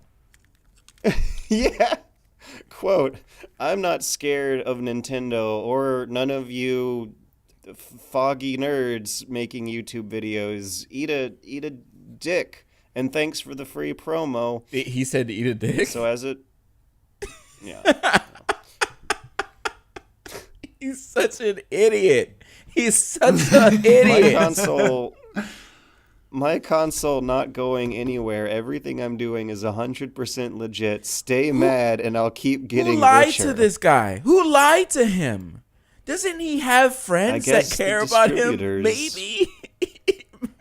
I don't think so. Doesn't he get robbed by his friends? What? Isn't that what happened back in like 08, 09? What entertained me the most about this was I watched a couple of videos of people who bought the Souja console, Yeah. right? And like the consoles all came and they were the box of the Chinese knockoff, but they'd obviously been opened and the console had just had like a sticker slapped on it saying Souja Game. Really? Souja Game, right? So my immediate image was just imagining Souja Boy sat in his like mansion with like 1,000 boxes of knockoff retro consoles, just like one night going through them, sticking stickers on each one of them, being like, yeah, man, I'm an entrepreneur. Sticking all these stickers on this knockoff console. I don't understand how none of his crew, none of his manager, nothing told him nothing. Just let him do something so stupid. Like it's almost like it was a joke at first, right? Like he had Super Smash Bros. Ultimate, like on either I think on Twitter and on the website, saying that you can play it on his console. Yeah, you can play Switch games and all that kind of stuff. Yeah. Which is a little impressive for how blatantly illegal it would be. Yes, anyone who's aware of how things work would know that's such bullshit. Oh my gosh, he is set. Oh, what are you trying to do? He's just hustling. He's just hustling. Don't say that. He's making his way to the top. Don't go there. He's hustling. Wait, what's wrong with hustling? You gotta respect the hustle, right? You gotta respect his business game. So, on December 29th, the consoles mysteriously disappear from his store page. The tweets mysteriously disappear from his Twitter, and one reappears saying, "I had to boss up. I didn't have a choice." Shrug emoji. And as it turns out, there was indeed a pending threat of a legal lawsuit from Nintendo that prompted him into closing down what had previously been described as a 100% legit stay mad and I'll keep getting richer business. To be fair, reading up on this guy, he has tried, other than music, he's tried his own fashion line that ended after one run. He created his own record production that ended. He had an acting career where he made his own cartoon titled Souja Boy the Animated Series, but only one episode ever aired. He desired to make a film about himself, so he did, and it was a direct-to-video documentary about him. And then he made his own poker tournament, and then he made Souja Game. He's so into himself. No one wants that stuff. No one wants to sit there and listen to someone being so into themselves. He made a cartoon called Souja Boy. Really? Even Jaden Smith made a cartoon. He didn't even call it Jaden Smith. How dumb! Like, if I ever make a cartoon, am I just gonna call it George? Plenty of Curious George. You cloning yourself. It looks like the world finally cranked him this time. Oh. Stop that, Matt. Just trying to bring a young man's hustle down. You either crank long or crank it hard enough to become the villain. Listen, he's in Cali. If I see him on the street, I'm just gonna be like, I don't need a picture with that guy. I'm just gonna walk by like nothing. Like I didn't see anybody. I'm not even gonna tell people I saw Souja Boy. It's just gonna be like, it's just another guy walking on the street. God, I've lost so much, so much respect for him. Not that I had so much to begin with, but Jesus. I feel almost bad for not buying one as a joke. He has 770,000 subscribers on YouTube, George.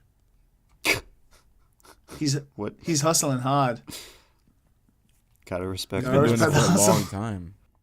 So, speaking of hustling people, if you would like to interact with our wonderful show here, then please send some thoughts, comments, suggestions, or preferably questions to dadandsonspodcast@gmail.com.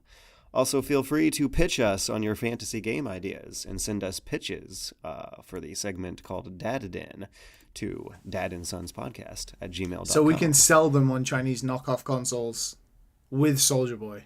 I gotta make sure that I throw in a disclaimer there that any ideas you submit to the dadandsonspodcast@gmail.com are going to be out in the world for anyone to take on, because we are a democratic marketplace of ideas here.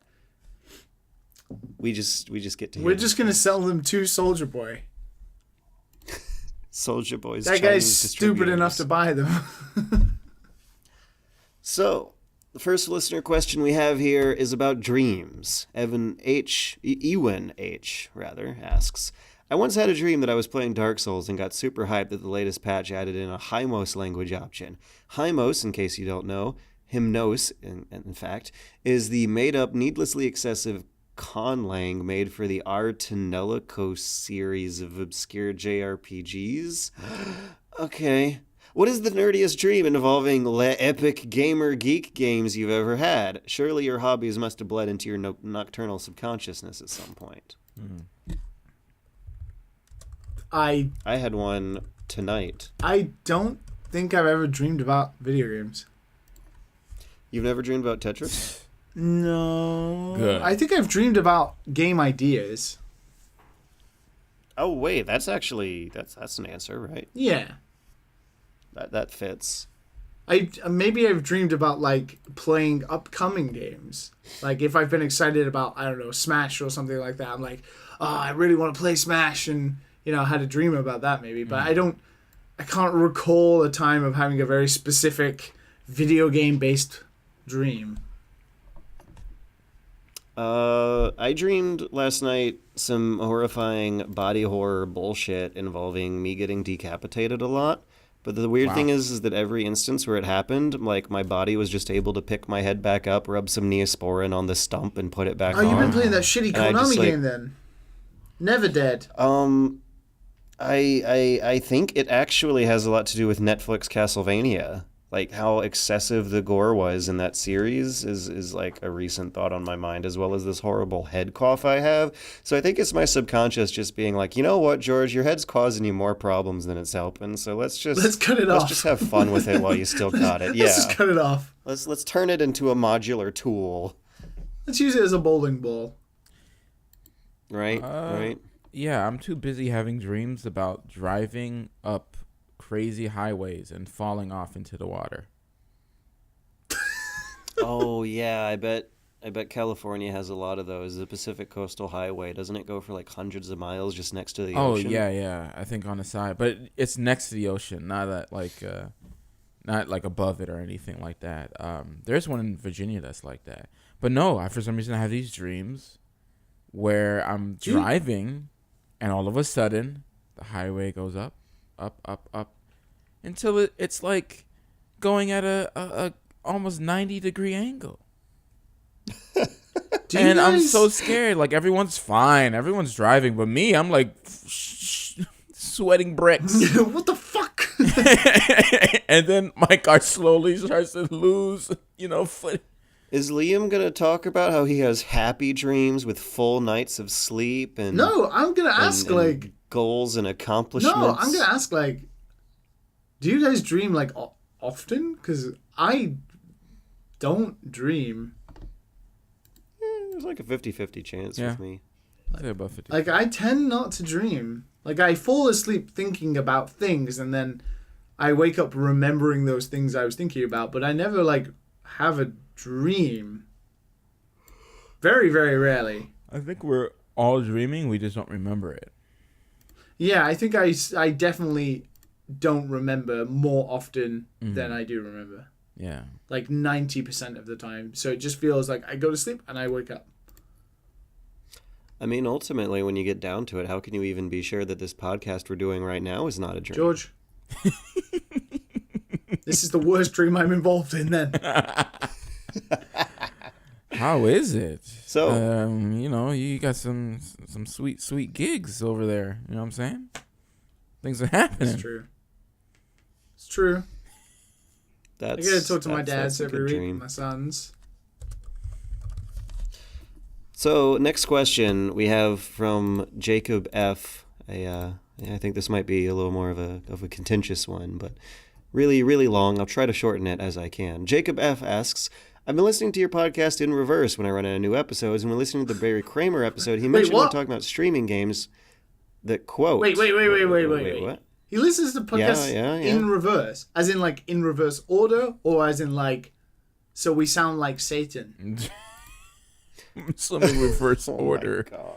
I wonder, Liam, which one could it possibly be? Well, it doesn't say reverse order; it just says in reverse. Oh my God. Yeah, I was know, like, that's but an intriguing you gotta way to use experience. some common dad sit. Can someone send us audio clips of us sounding like Satan backwards? That would be fun. No. What if we've No. like accidentally been coding some horrifying messages in reverse? Yeah, and we don't if you even know play it? every episode of Dad and Sons backwards, it just says "Buy David Cage games, buy David Cage games, buy David Cage games." Did you buy Heavy Rain? That's us.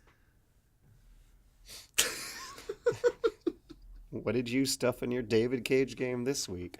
Sonic movie will be good. Sonic movie will be good. Yo, I'm actually really excited about. Okay, I like garbage. I like getting drunk and. I hope it's like consuming really, okay, really we'll good, get and you're back to- very disappointed that it's really good. No, I what will be will very happen is it'll be disappointed really it's good, really and good. George won't even finish watching it. If it turns out to be really good, I'll be a lot more bored and might play some other media. Anyways, Jacob F. asks, I've been listening to your podcast in reverse order, I assume, when I run out of new episodes. And when listening to the Barry Kramer episode, he mentioned when talking about streaming games that, quote, as long as it makes games more accessible, I'm for that. This struck me as an interesting point. I'm not against new people becoming interesting in gaming. It doesn't affect me. I don't care. What does affect me is long-term market moves by developers and publishers courting new markets that have been drawn to gaming by increasing low barriers to entries. To attract, retain, and grow these new markets, devs and publishers need to appeal to more to these new demographics, making games easier is a prime example. The new Pokemon games on the Switch is a example. The design decisions of no wild Pokemon battles and the force type bonus for Gym now significantly have them less excited. Pokemon has never been a difficult game, and yet the Pokemon Company have seen fit to make the latest installment insultingly easy. Basically, TLDR.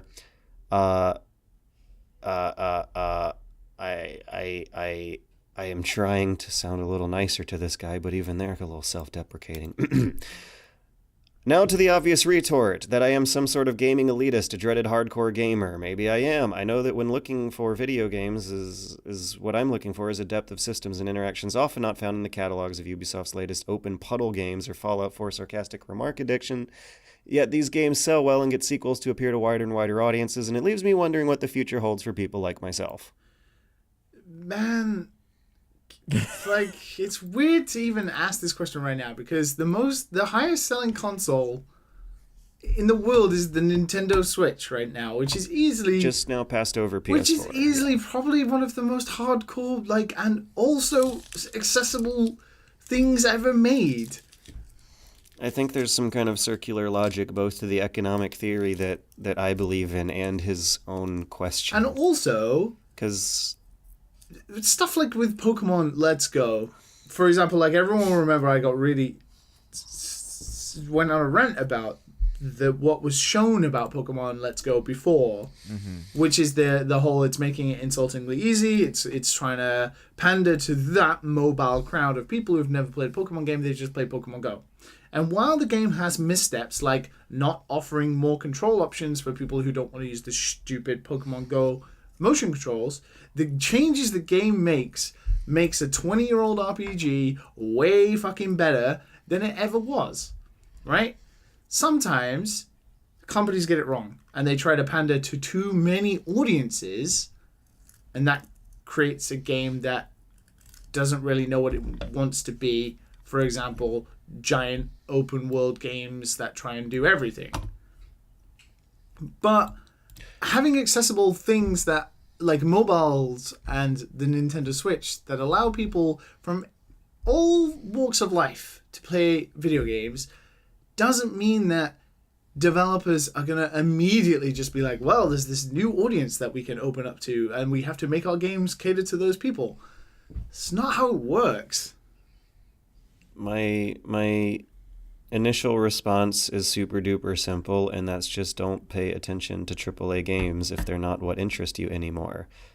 And my longer, more complicated response is that as gaming grows more popular and AAA games start to appeal to wider demographics, niches will develop that will be able to have greater commercial support than before, precisely because of what the future holds for people like yourself.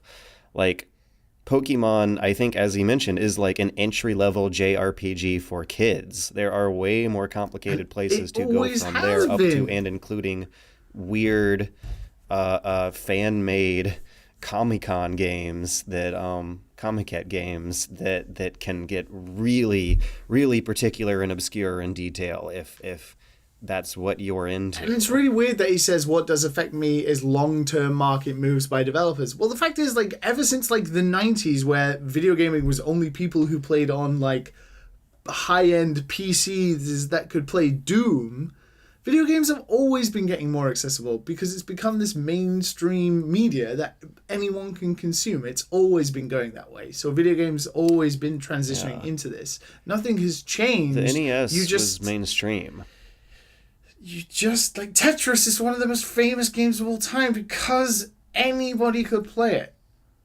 Does that make the Tetris... NES is one of the most popular consoles in history, and it was regarded as a toy for children. So this has always been a problem. Well, it's not. I don't know if it's always been a problem. I think it's always been an aspect to this industry that is inescapable. The solution is, as a hardcore fan of these older franchises that are becoming more insultingly easy, is to get into new franchises and try not to let your love for gaming die as the markets change, but the products stay the same. Well, of course, video gaming is getting more expensive. Like, to make video games, it's becoming more expensive. So video game companies have to take less risks and to maximize more profit, which sucks because that means, unfortunately, not for a lack of accessibility, but we get this stagnant, like, towards the end of the PlayStation 3 and Xbox 360 era, where it was just fucking Assassin's Creed game after Call of Duty game after Battlefield game after FIFA game, like, constantly stagnated, shitty sequels of popular franchises that millions of people played. It just ruined video game creativity for like 6 years. It was awful, right? But now you have all these like indie developers and mobile developers and people who can develop for the Switch, who have like a whole suite of free products they use to make games. That means there is definitely a game out there for you and for anyone. And if you don't like stuff like Pokemon Let's Go, which is an RPG maybe you were a fan of before, go play Pillars of Eternity or something like that. What I think I have had the most fun with over the past year, like AA, I guess you could call them, publishers that ride the lines between the two. Primary example being how popular Metal Gear got and became an insultingly bland open puddle game with a lot of strange design decisions plus clear fatigue from the original developers themselves, turning that franchise into mush, while Hitman, which is something that always kind of existed in the sidelines of the stealth game genre world without big major mega hits, suddenly finally now has its moment to take up the mantle and inherit a lot of similar appeal that Metal Gear did, now that the industry as a whole is constantly growing bigger and larger and more polished. It gives smaller projects opportunities to succeed in the footsteps of previous ones. You just gotta have a little more of an open mind. Yeah. And like, what defines hardcore? Because hardcore is almost the stupidest thing, the stupidest term in video games. Like, there was a tweet floating around yesterday of a guy's grandmother who played Animal Crossing New Leaf on her DS every day. And she had done since the game had come out, and the DS broke, so they wanted to get her a new one. And while he was doing the system transfer, he took a picture of the screenshot of her playtime on Animal Crossing. It was like 3,800 hours. Mm-hmm. Yeah. So is she not a hardcore gamer? Because I've never, ever played a game for 3,800 hours. I don't know. I mean, I mean, one thing I want to clarify is that I get what he's talking about, and I also want to like concede that like Hitman 2016 and Hitman 2 were not commercial successes. It's more that I think that there's just so much more money floating around the video game industry that it can now support projects like that regardless of if they even turn a profit. Like Hitman now has AAA production values where it did not before, even if it's not selling AAA numbers or trying to hit a mainstream AAA audience. And also, I don't know whether it's like there are more video games now than ever before. Like Steam had 15,000 games released for it in 2018. Did you used to but, like? You know, they're gonna regard that as a problem. But that means the variation would support your means point. that the economy is getting bigger. More people are growing up to be video game developers and actually succeeding. Yeah, but it also means that the variation is the most important thing in the long run. Yeah, the variation is there as well, which means there is a video game out there for you and for other people who don't play the same games as you. And it ultimately means that you don't have to work at a grocery store checkout line the rest of your life. And I will take a bloated Steam market over that any day. Any other thoughts? Smash has just become the fastest selling game of the year. And Smash is a game that caters and allows for anybody to play it. And that's based on feedback from all variations of players. It hasn't just like gone and asked the Melee crowd like, hey, how should we make the next Smash Brothers more competitive and so only the best people in the world will enjoy it. They take feedback from everyone, and you know, Smash Ultimates turned out to be a pretty damn good game, and it's sold millions. Hey, Matt, you still I'm there? I'm still there. You guys are covering all the bases, Good job, guys. Do you have any? Oh my God, I feel patronized. All right, what at 5? We'll move 3 on hours to the of next sleep, one. guys. 3 hours. Speaking of, I need to go to X&M. bed, so let's hurry this up. All right, last question for the day. X&M says, you can resurrect any old or not so old franchise from dormancy on one condition. You need to reinvent the game's genre or change the core gameplay enough to make a drastic change. Examples, Castlevania Symphony of the Night, Resident Evil 4, Zelda turning into Breath of the Wild, or Metal Gear turning into a pachinko machine. Or an escape room. I know, and that's like the thing that is boggling my mind so much. There's so many cool escape room concepts I can think of now that I would not have been able to before if I hadn't done this thing. Anyways, I'll be thinking. You have to try and think of one that isn't a examples. stealth game. Oh, geez. Oh, God. Oh, man. I think I might have one.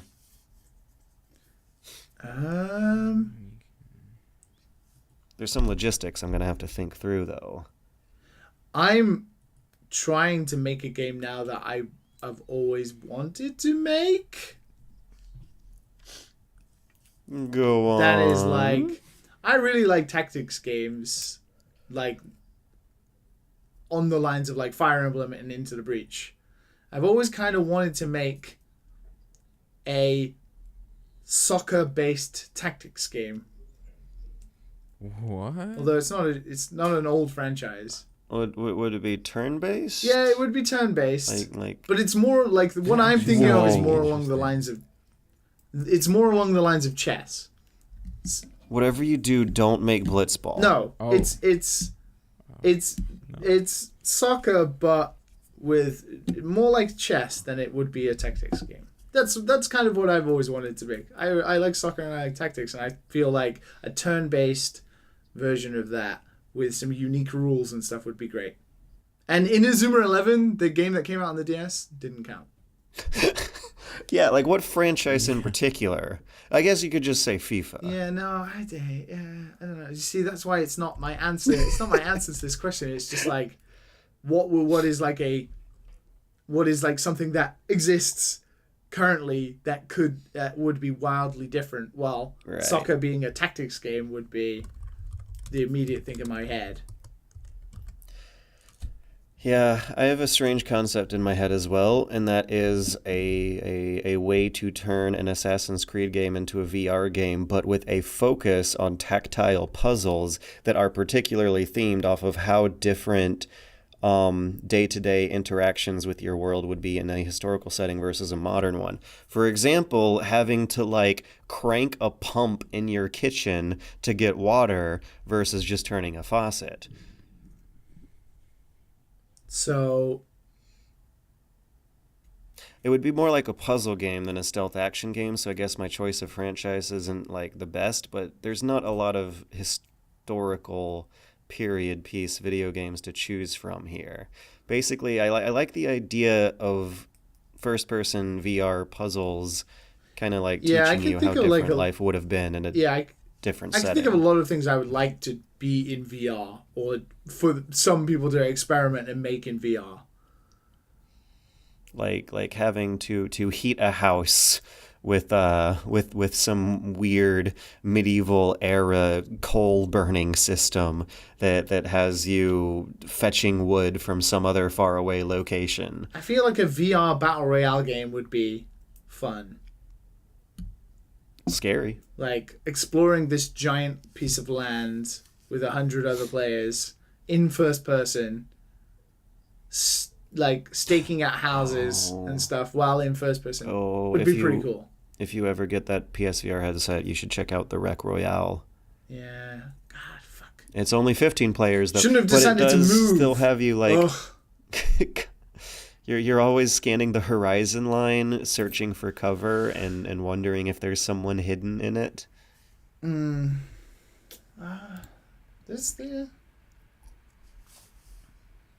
Anyways, hey Matt, you back there? I would say, you remember the Two Human franchise?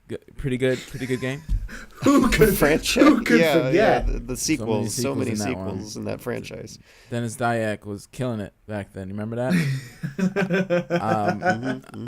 I would make that into a David Cage game, right? It's of being too human, being playing up the cyber drama of cyber Norse just the name mythology. Being too human, because David Cage makes amazing like from the Prey concept, amazing films about being human and stuff. So just get rid of all the space stuff. Yeah, it's just too human. It's not even sci-fi. Wait, it's just like, do you just want to rename Detroit Become Human into Too Human? Yeah, just too human. Sadly enough, I could picture that. What about making Mario a tennis game? Wait, that exists though. Or a golf game. What if your mom was Mario? Or a karting game. Oh. Or that hasn't been done. A dance game. Yeah. Or a soccer. What about Fuck me, Mario's done Sons game? Mario's done a lot of quirky shit. Maybe Too Human can be like an alien that comes down, and then he's trying to be human. No, Too Human. And you have to make mark. choices to see what type of human he becomes. A good human, bad human. Like a video game version of that Prometheus and Bob sketch from Totally Rad. Yes. I feel like I previously had an opportunity to push again for a Fallout town builder, and now might as well be another opportunity. No, Fallout needs to die.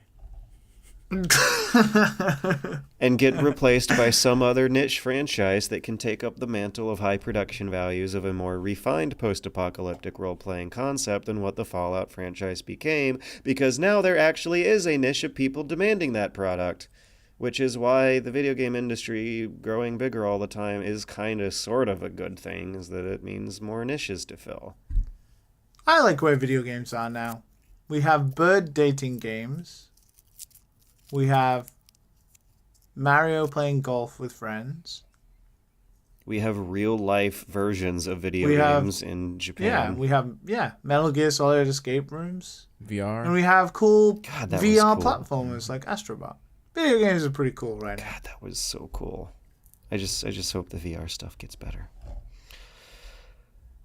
but that's something that you're very familiar with hearing here on the Dad and Sons podcast. Your favorite show about anime.